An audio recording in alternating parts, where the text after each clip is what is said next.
Hello everyone, my name is Gemma Trujillo Padilla, Hi, my name is Jasmine Soto. Hi, my name is Iris Espinoza. and today we're going to be talking to you about behaviors. There are a handful of unwanted behaviors that can be displayed in classrooms. A couple of them would be excess talking, fighting, disruptive behaviors that are seeking attention, such as yelling, making noises, etc. And sometimes students don't sit or stay in their designated spots, as well as not paying attention and just being uninterested in the lesson or in what's going around in the classroom. Some of the effects that occur from these behaviors would obviously be no learning is being done, but for excess talking, it can also distract other students, and the student is just not going to be paying attention whatsoever. Something you can do to improve this kind of behavior would be to talk to the student individually, and then if that doesn't work, you can move them to a different spot to separate them from other students that they may be talking to. For fighting, this is one of the more aggressive behaviors. It can cause physical damage to not only the student but other students in the classroom. Needless to say, there's no learning being done, and it creates an unsafe classroom environment. Something you can do to improve this behavior would be talking to the student, but it might also be necessary to send the student to an administration office and even call home to speak to the parents to see if there's something that can be done at home to help with this behavior. Other things that can be done, like yelling and making noises and stuff like that, would be improved by using planned ignoring, which is something that we will get into further on into the presentation. But we can also speak to the student, and hopefully we can begin some self-regulating strategies with not sitting or staying in their spots. Something we can do to improve that would also be just to talking to the student to make sure that everything is okay and ensuring that the student uses their energy during appropriate times. A lot of the times when students aren't staying in their designated spots, it's because they have an excess of energy and they need to use that energy elsewhere. When students are not paying attention or just uninterested, it might be really important to speak to the student because there could be more going on in the background. And it would be a good idea to call attention to the class in general and not specifically point out the student, as this can make them feel like you're singling them out. One of the techniques to improve student behavior would be using what is called planned ignoring. In the article 40 Years Later, The Value of Praise, Ignoring, and Rules for Preschoolers at Risk of Behavior Disorders by Hester, Hendrickson, and Gable, we see that there are a lot of pros and cons to using this strategy. Some of the pros that come from ignoring unwanted behaviors would be that it allows the child to explore more self regulatory behaviors. It gives them an opportunity to figure out what they're doing and how they can improve it. And if done correctly, children can often learn the difference between appropriate and inappropriate behaviors themselves so that they can see, oh, I'm doing this, I probably shouldn't. Let me try and fix it and do something else. And with this strategy, we can reduce minor behaviors. I specify minor behaviors because this only works with things like yelling, making noises, and things that are relatively small. If something like fighting and stuff like that, it wouldn't be what you want to ignore. And then, if done consistently, behaviors slowly begin to cease because students get the chance to be praised for their good behaviors. Some of the cons that do come from ignoring behaviors would be that you could be ignoring an incorrect behavior that will not stop just because you ignore it. An example would be if a student takes a toy and walks out of the classroom with it without permission, this wouldn't be a behavior that you want to ignore because by ignoring them, you're allowing the student to continue the behavior. But if a student is acting out for your attention, then it would be helpful to ignore that because then they see that by acting out, they're not going to gain your attention and they should look for other ways to get that attention. Um, no, not another con that can come from that is that we can be ignoring the incorrect behaviors, and no appropriate behavior is reinforced to replace the bad behavior, so then the child is lost. If you just tell a student, oh, don't do this, or you just completely ignore them, the child is not going to know why you're ignoring them. Instead, you should, when the child demonstrates a good behavior, you should let them know, oh, this is a good way to act, and earlier you weren't doing this, so no attention was kind of given to you. And another con would be that no instruction leads to continued misbehaviors. When the student doesn't know what's going on or why the behavior that they're demonstrating is being ignored, then they might just continue this misbehavior. And because they had no instruction on it, they're lost and not really knowing what to do. Um, Something else that's very important with ignoring behaviors is that you must ignore an unwanted behavior from the very start. It's not as effective if it's done so afterwards. So, if you've already let a behavior slide a couple of times and then you begin ignoring them, the child is going to be confused as to why you were inconsistent and might not really understand that the behavior that they're displaying isn't okay. They might think that you're just singling them out or not wanting to pay attention to them. And sometimes, even despite doing everything right, if the child is not acting out for the teacher's attention, and if you ignore them, they will just continue with these behaviors. A lot of the times, a child gets a behavior because they're receiving the attention from other classmates. They're receiving some other kind of reward. So, if the teacher's attention is not what they're after, you ignoring them is not going to do any good. And they will just continue acting out.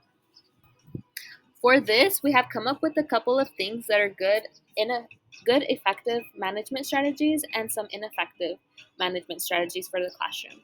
So, like stated before, if done correctly, planned ignoring can really help reduce some of the minor behaviors. It helps the students find new ways and self regulatory behaviors to make sure that they are checking themselves, making sure that what they're doing is okay. Another management strategy would be being consistent.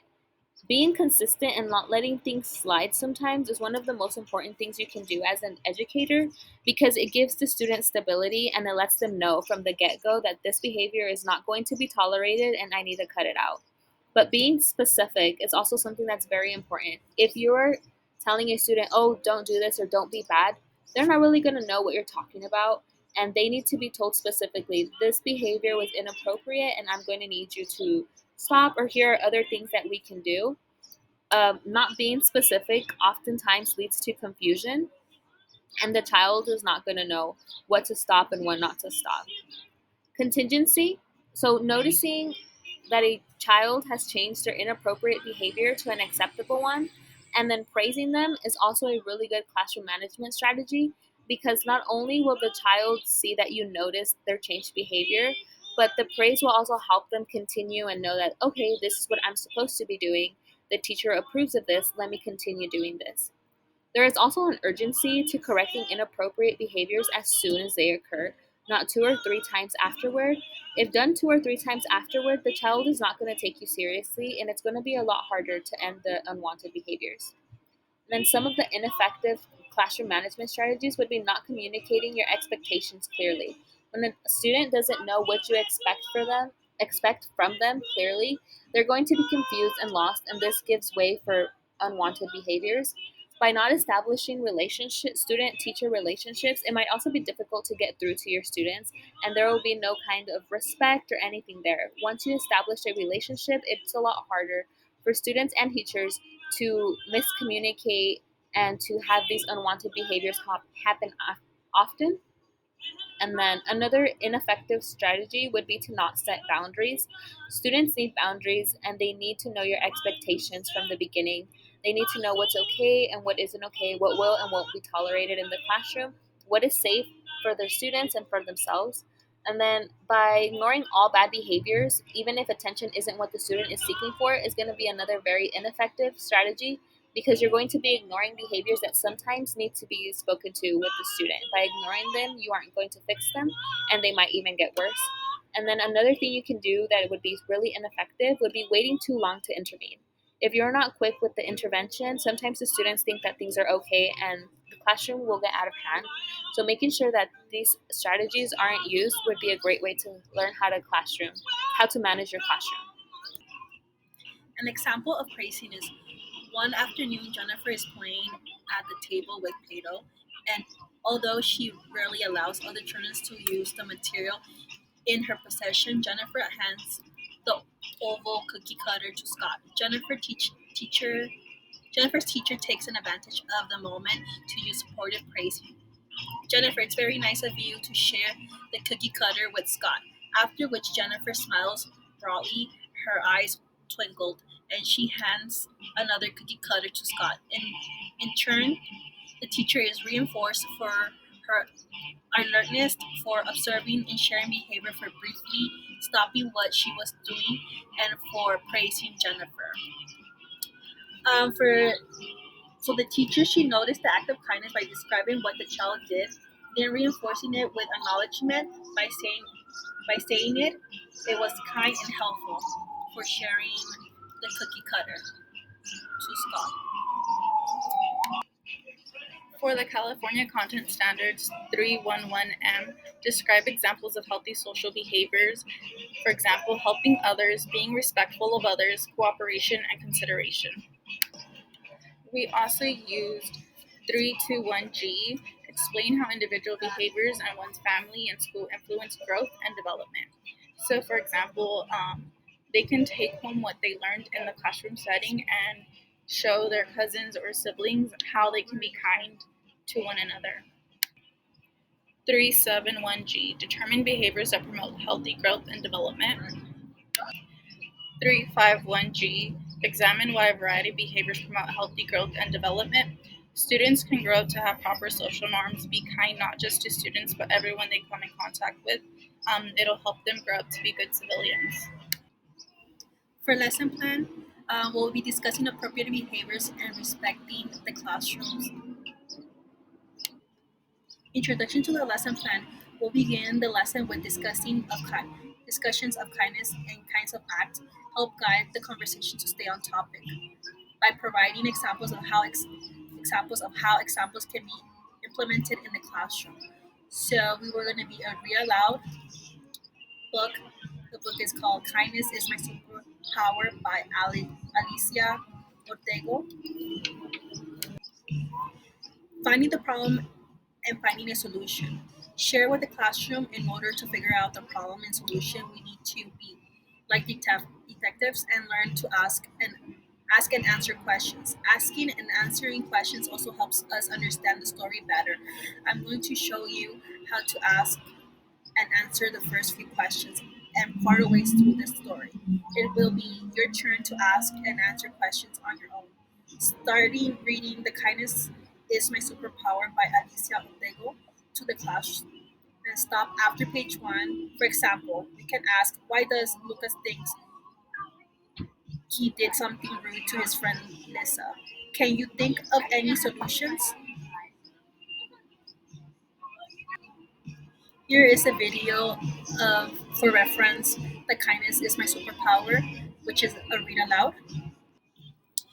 Here are some open-ended questions. Created a teacher-led small group for students to discuss. First question is, how does being kind to someone else makes you feel? How do you think other people feel when you are kind to them? How can we show kindness to others? How can kindness be used in your everyday lives? What is one experience where someone has done a kind deed for you or someone you know? These are just some questions that can be asked at the end of this read aloud story to open up a conversation about kindness. Takeaways. Students should be able to give examples of wanted classroom behaviors. They should be able to distinguish between wanted and unwanted behaviors. An example of wanted classroom behaviors is saying, you are hoping to play with your friend and you pushed him. Maybe next time you can tap on his shoulder and say, can I play? Let's try this together. Students should be able to explain why certain behaviors are unacceptable. An example of this is when students get up and run around the classroom. It can be disruptive and unsafe in the classroom setting. Students should be able to take other students' feelings into consideration after displaying certain behaviors. An example of this is when the teacher is asking questions. One of the students has her hand raised. She gets cut off by another student who is blurting out the answers. This makes the student become noticeably quieter, and isn't participating anymore. This would be a good teaching moment to show the student that their behavior had a negative effect on their peer. The student can take a moment to reflect on their actions and proceed to apologize.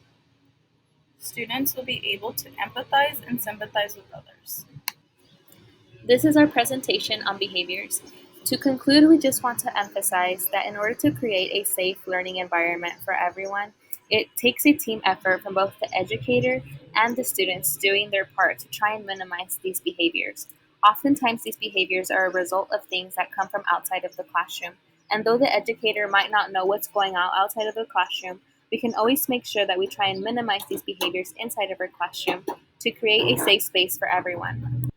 By using descriptive language and being consistent, we can help minimize these behaviors as long as well as other classroom strategies that were talked about earlier today. Thank you for listening. We really appreciate it, and we hope that everyone can build a safe classroom together.